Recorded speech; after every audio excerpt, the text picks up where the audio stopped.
Araka ny nambara teo mofo de tany Manakara no nanaovana ny fankalazana ofisialy ity andro isam-pirenena ho an'ny drepanocytose ity ka olona 720 no vita fitiliana maimaimpona tany an-toerana raha toka 920 kosa no vita fitiliana tany amin'ny faritra Atsimo Atsinanana. Izao alina izao moa dia misy ihany koa ny alim-pandihizana izay iarahana amin'ny damama ary sedera ary kolotsaina mainty.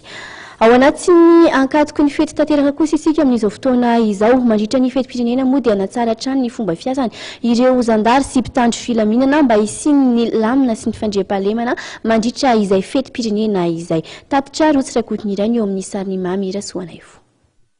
Mpitandro ny filaminana miisa 250 no andray andraikitra amin'ny fitandrona ny fandriam-pahalaemana mandritra ny fankalazana ny fetin'ny fahaleovantena mialoha mandritra ary koa aorian'ny fetim-pirenena izany. Polisy Zandary izay iparitaka manerana an-drenivohitra sy ireo faritra manodidina an-drenivohitra arak'izany no andrainy andraiky ny mandritra ny fety.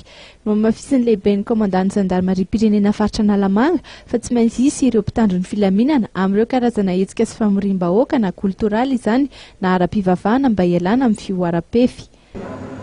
Eo anatrehan'izay zany mandritra mialoha mandritra ary aoriana zay misy zay fivezivezena betsaka zay dia misy andraikitra raisin'ny mpitandro ny filaminana telotota ny avy ao polisim-pirenena ny avy ato amin'ny gendarmerie zay ampiny ny avy ao amin'ny tafika malagasy.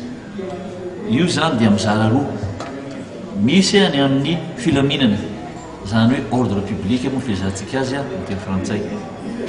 Raha vao misy fivorian'olona na ara-kultsoraly na ara-pivavahana io na fivoriana hafa dia tsy maintsy amafisina ny fanaraha-maso ireny toerana ireny mba hialana izay mety ho fanarotana ka hiteraka fikorotanana dia hiteraka fanombana zavatr'olona na miantsaika any amin'ny ain'olona ka dia tsy maintsy misy zany ny fanamafisana ny toerana rehetrarehetra reny.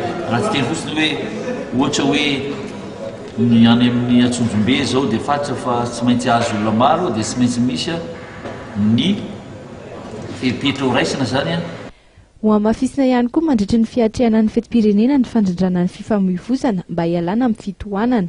Efa hita ihany koa hiatrany ireo mpitandro ny filaminana ny ezaka momba ny lafin'ny fandriam-pahalaemana isan'andro ary mbola ho amafisina hatrany izany mandritra ny fety.